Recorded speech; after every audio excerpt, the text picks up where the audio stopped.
ओम नमो भगवते वासुदेवाय। श्रीमद्भागवत महापुराण दसम स्कंध 25वां अध्याय।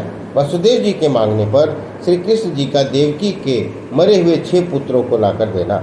श्री सुखदेव जी बोले, हे राजा परीक्षित, द्वारका में एक दिन कृष्ण और बलराम जी जो वसुदेव के पास गए तो इन दोनों भाइयों को देख यह बात मन में विचार कर उठ खड़े हुए। कुरुक्षेत्र में नारद जी ने कहा था कि कृष्णचंद्र जगत के कर्ता और दुखहर्ता है। तब वे हाथ जोड़कर बोले, हे प्रभु, आप अलग अगोचर अविनाशी हैं। आपकी कमला दासी सर्वदा सेवा किया करती है।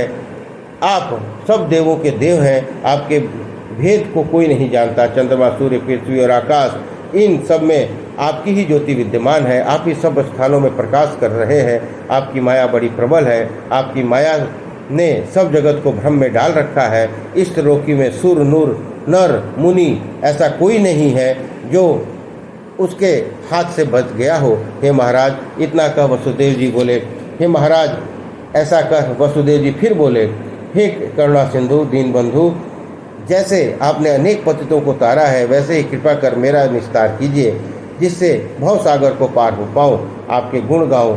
तब श्री कृष्ण जी बोले, हे पिताजी, आप ज्ञानी होकर पुत्र की बड़ाई क्यों करते हैं? आप स्वयं ही मन में विचार करें कि भगवान की लीला अपरंपार है, उसको आज तक कोई भी नहीं जान सका है।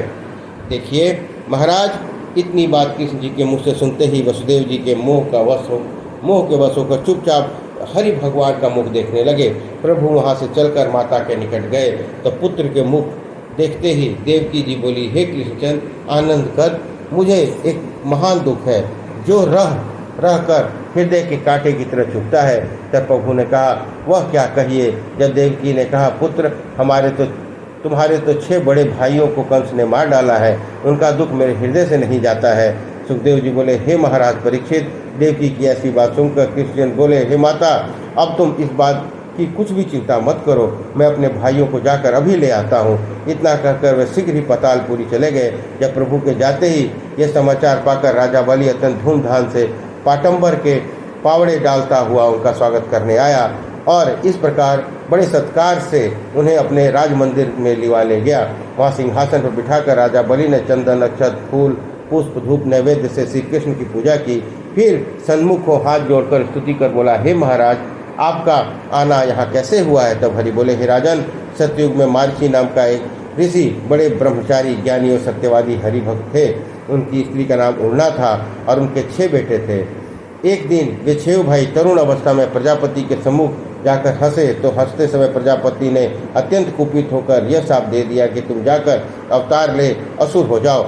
हे महाराज, ये सब बात सुनते ही ऋषि पुत्र अति भयभीत हो प्रजापति के चरणों में जा गिरे और बहुत गिड़गिड़ाकर अत्यंत विनती कर बोले, हे कृपा सिंधु, आपने शाप तो दे दिया, पर कृपा करके कहिए, इस शाप से हम कब मोक्ष पाएंगे? इतने में दीन बंधु सुन प्रजापति ने दयालु होकर कहा, तुम कृष्णचंद्र का दर्शन पाकर मुक्त होगे। हे महाराज, अब उनके दुख से माता देवकी को बहुत दुख है। वे दिन रात इसी चिंता में रहती हैं, इसलिए हम आए हैं। अपने भाइयों को ले जाएंगे, माता को देवे और उनके मन की चिंता दूर करें। श्री सुखदेव जी बोले, हे राजा परीक्षित, इतना वचन भगवान कृष्ण के मुँह से निकलते ही राजा बलि ने 6 बालकों को दिए हुए बहुत सी भेंट आगे धरी। तब प्रभु वहाँ से भाइयों के साथ ले माता के पास आए। माता देवकी पुत्र को देखकर बहुत प्रसन्न हुई। इस बात को सुन सारी मथुरापुरी में आनंद छा गया। इस प्रकार 85वां अध्याय समाप्त हुआ। बोलिए कृष्ण भगवान की जय।